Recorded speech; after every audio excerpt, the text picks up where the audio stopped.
Australia is banning kids from using social media. Let's see what's going on. Australia is to ban children from using social media. The legislation will impose and enforce a minimum age to use platforms like Facebook and Instagram by the end of the year. A minimum age? I think that's good. I think that, I don't think children should be on social media. I think it's dangerous. I think there's a lot of creeps. I think there's a lot of things that kids should not be seeing on social media. For example, Twitter. You can basically see anything in video format on Twitter. And I don't think children should be seeing that. Yeah, I think this is good. I think the minimum age, I think it should be, I don't know, probably 18. I think that's reasonable. You're an adult then. You can make decisions for yourself. And so then it's safe for social media. I think that's fair. Or I think these social media sites could have a child safe setting, something like that, where certain content is flagged or tagged a certain way, and so it's not available to kids if it's under that certain tag, something like that. Although the exact age hasn't yet been revealed, the government is consulting on settling it between the ages of 14 and 16. Here's Prime Minister Anthony Albanese explaining his reasoning. Yeah, I could see 16. I could see 16 because in some states there's a consent law for 16, 17. So I could see it for, it's not clean that way because again, not all states have that consent law of the age of 16. So I don't know. I think it's much cleaner if they either do 18 or maybe 13 with parental consent and then some sort of, youth setting or something like that. I don't know. It's hard to say. Yeah, it's really hard to say, but I think the cleanest would be at 18. Just to clarify, they're talking about for Australia. The comments I'm making, I'm saying if we did it here in the US, I think we should ban social media in the US for kids. And I think that the age that it should be allowed is at 18. That's what I'm saying. I want to see kids off their devices and onto the footy fields and the swimming pools and the tennis courts. We want them to have real experiences with real people because we know that social media is causing social harm. It absolutely is. It absolutely is. There's kids nowadays that can't even have a conversation in person. Like literally, you have to be texting across from each other. Like literally across the table, you're texting each other or making TikToks back and forth to each other in the same room. Like, are you kidding me? It's just so bad. They don't know how to interact. They don't know how to do any of the normal functions in life. Like, it's just, it's really unhealthy. Scourge, we know that there is mental health consequences for what many of the young people have had to deal with. Yeah, and to be fair, I do feel like this is responsibility of parents. Like, parents should be paying attention to what their kids are doing. They shouldn't be letting them on social media. There's definitely responsibility here and accountability that should be on parents. Parents should be raising their kids to not be on social media so much. And if they're not doing that, that is definitely a fault of the parents. Now, to be fair, your kid, maybe they're at school all day or out with friends a lot or something like that, and they could be on social media then. You can't control it all the time. It's hard to do that. I mean, I know there's, safeguards, certain apps or control settings that you can put on phones as a parent so that your kid can't do certain things. But still, it is hard to kind of control or moderate all the time. So I don't know. I don't know what the best solution is, but I think an overall ban until the age of 18 would be the cleanest. The bullying that can occur online, the access to material which causes social harm. Well, our correspondent in Sydney, Phil Mercer, told me more. Yeah, so just another thing, just something I thought of, the type of content, TikToks and YouTube Shorts and Instagram Reels, these type of content, it's the quick scrolling, the instant feedback loop, right? It's really bad for the brain. It's really, really bad. And I can understand how it's kind of creating more ADHD diagnoses or something like that. I'm not saying it is, but I could understand if that was happening because it kind of trains you to want instant feedback. You want more and more and more like reward or gratification or something like that because you want more content, you want more good feeling, you want more entertainment constantly. I could see that increasing ADHD diagnoses because that's kind of the thing with ADHD. You only want it to be engaged. You don't want things that are boring that can't keep your attention. You lose focus very easily. So yeah, I could see that definitely.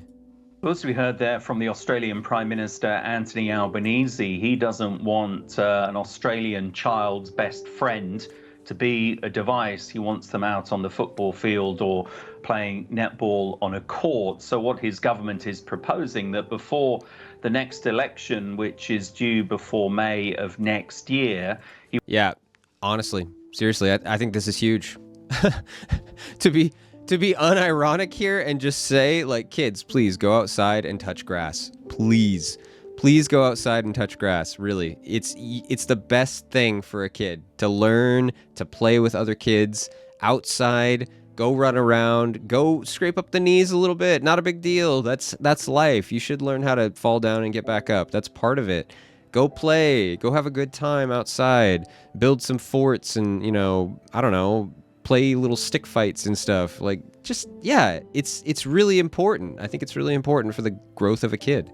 He wants to bring in new legislation that would set a minimum age for children to access social media. He hasn't said how young an Australian would have to be or how old they would have to be in order to set up an account. It's likely to be somewhere between 14 and 16 years of age. The Prime Minister is favouring the upper level in that age range, but many unanswered questions remain. How would this be enforced? We know that facial recognition and age verification software will be trialled in this country ahead.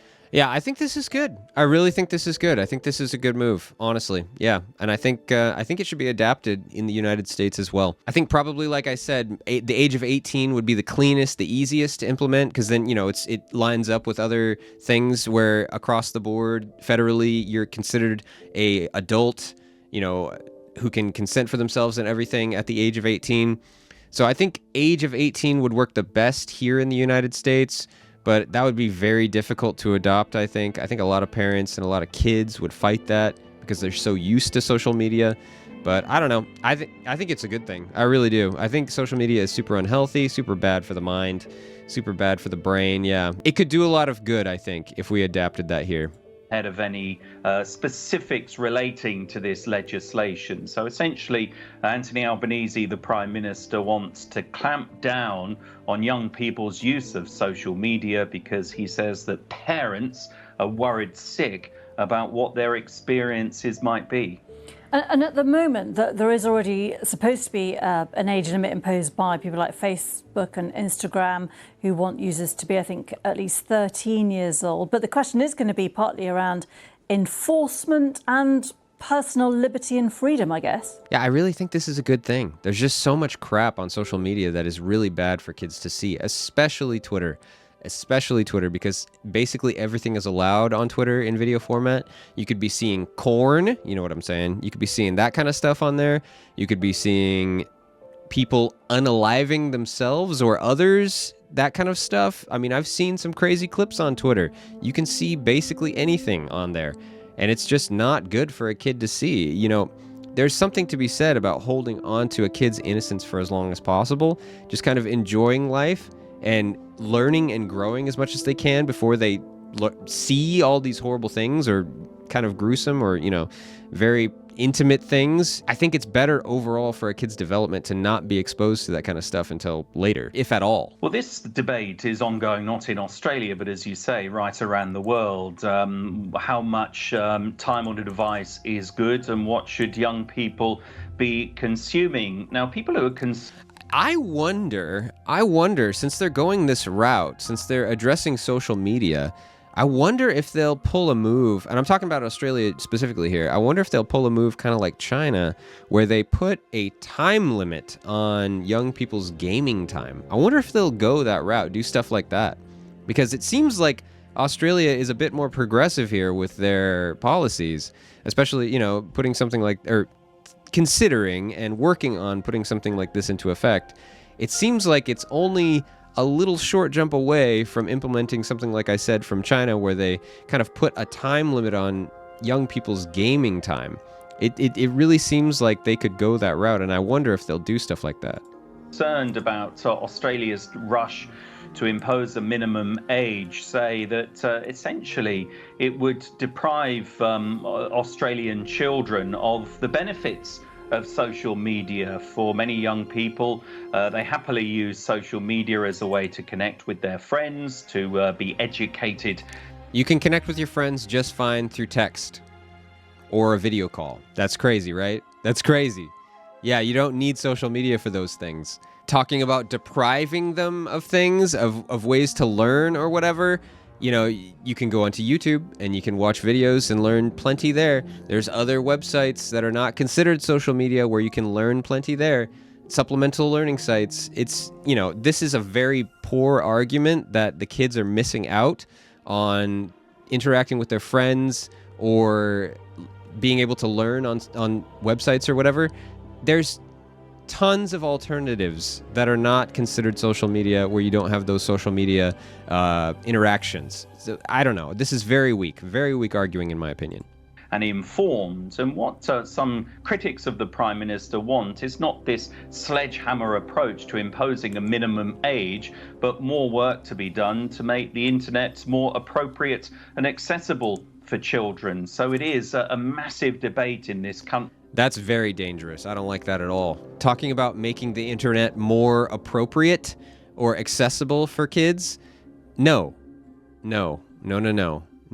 Keep the kids off the internet. I think that's the better solution. Because if you're saying moderate or change the internet as a whole, I think people should be allowed to upload onto their own website or any website that allows it, whatever they want, because that's their right. I really think so. Kind of like a freedom of expression or a freedom of speech, freedom of content in a way, right? I do think there is something to that. I think that is more important than moderating and censoring and controlling the internet and what people can put on it. It's a very strange and dangerous line of thinking to go that route. I think it's much better to just put the ban at, you know, below certain ages and then leave it at that, because then it's more on the individuals, on the criteria they need to meet, and less on changing the internet as a whole. I think that's a terrible idea. Well, what do you guys think about the social media ban in Australia? Do you think something like that should be adapted for the United States or not? Let me know in the comments, and I will see you in the next video.